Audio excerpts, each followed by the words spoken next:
13 mythical sea creatures. There are many dangerous sea monsters whose existence has not been proven. Here are 12 of these mythical creatures that many sailors or regular people believed in, and in which some people believe in even today. Umibozu.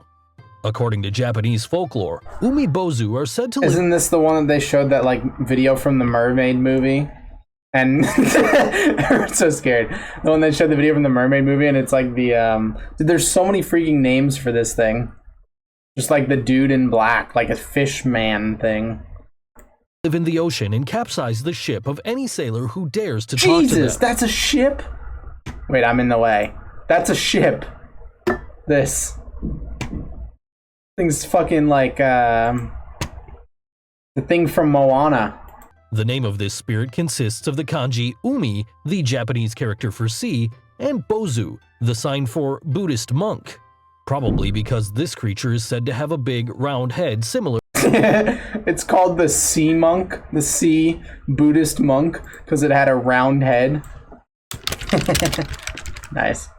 In some cases, Umibozu are also described as the mighty yokai, which are various monsters and demons from Japanese myths that have animal or human features and supernatural powers. They are supposed to appear to shipwrecked people in face. Why is she making that face, bro? You gonna die. Fishermen. Originally, the Umibozu were drowned priests, which is why they appear with a shaven head and seem to be praying. Jormungandr. Jormungandr, the Midgard serpent. Many of you know it from God of War. It is one of the greatest mythical creatures. It lives in the ocean and stretches all over the world, and it is so powerful that it spans the earth, then bites itself in the tail, and thus forms the shape of a closed circle. It spans the entire earth. So it's a snake. So when people believe in like the flat earth, this is what they're talking about, like the ice wall that surrounds the whole earth. Have flat earthers thought about the fact that the ice wall that surrounds the outside of the earth might just be this thing? As soon as it lets go of its tail, Ragnarok, the downfall of the gods in Norse mythology, begins. This is when the god Thor so it's permanently biting its tail.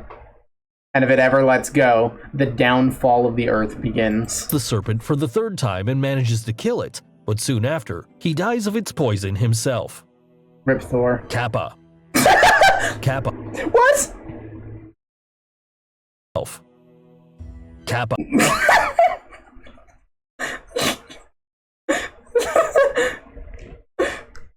Why is it looking at me like this is like live action Teenage Mutant Ninja Turtle.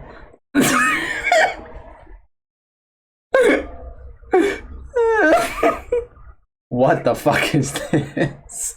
Demons attack humans and animals passing their territory, drown them, and then steal their liver.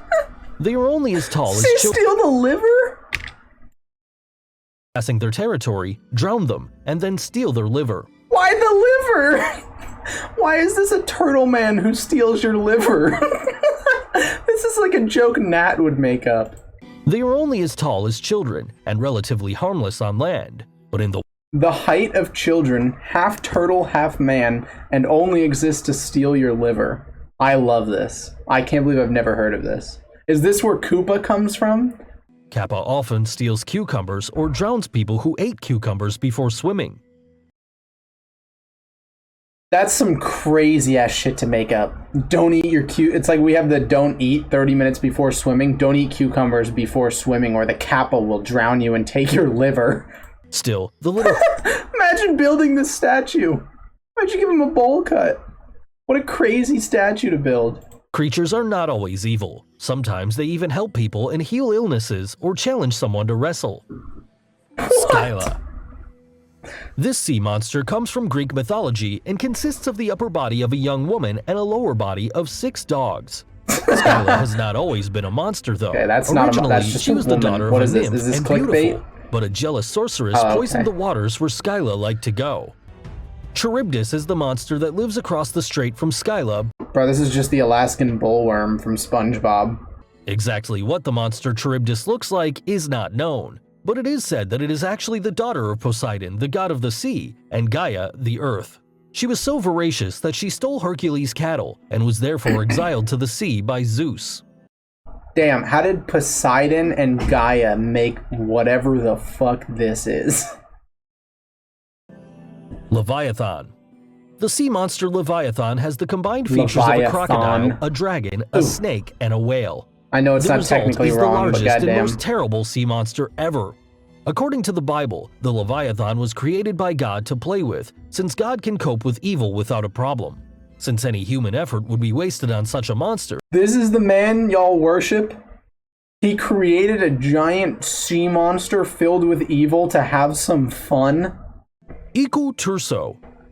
Ecotoso is a malicious sea monster from Finnish mythology. What exactly this monster looks like remains unclear, deer, but it has different names that are pretty monster? descriptive. This is pretty fitting as Ecotoso is described as the father of Why diseases. Why are they always so big? Hydra. Thing's huge. The Hydra is a serpent with 9 heads and the sister of Cerberus, the Chimera, and the Sphinx, all of which are some of the most famous monsters in Greek mythology. True. The special thing about the Hydra is that for every head you cut off, 2 new ones grow in the same place.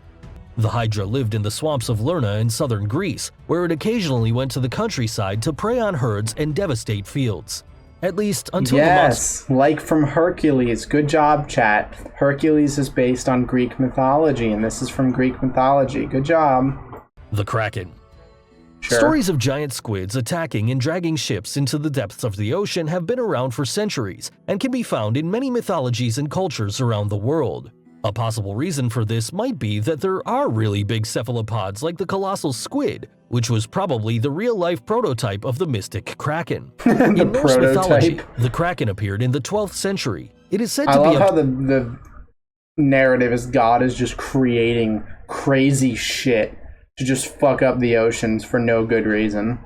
To 2.5 kilometers long and to look like a floating island. I love that for him.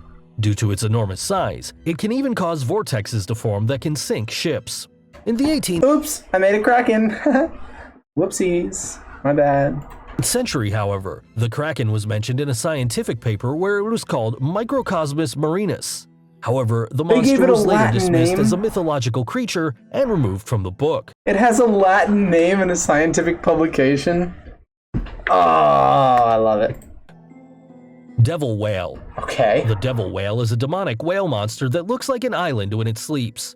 This helps the monster attract unsuspecting sailors who anchor their ships there. As soon as they leave the ship and make a fire on the island, the whale awakens, attacks the ship, and drags it to the bottom of the sea. Brendan the Traveler, an Irish saint, allegedly set foot on the fake island on Easter. After the monks had lit a fire to cook food, the islands— That looks like an island to you. You looked at that and went, this is a good place to set camp. Totally not a monster. Definitely an island. Yeah, no, I don't see how they could ever tell the difference. Suddenly began to move, and the sailors hurried back to their ships. Siren Crow. Siren Crow was a giant monster in the Scottish mythology.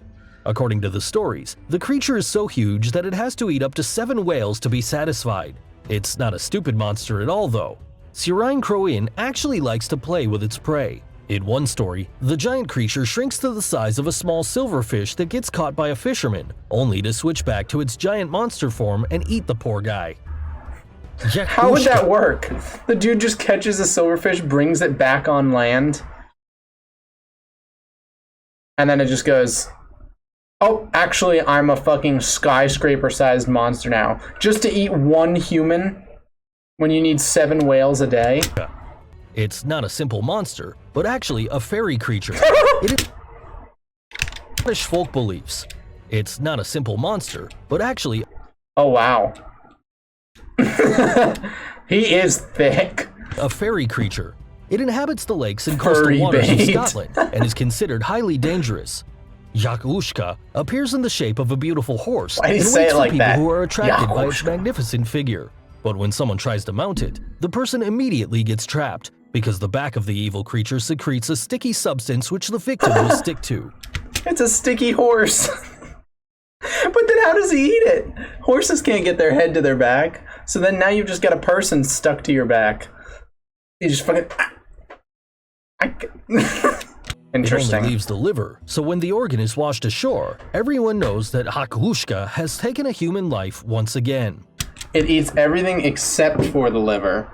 And then you've got the Kappa, which only take the liver. So this guy and the Kappa should be a team to fully use the human.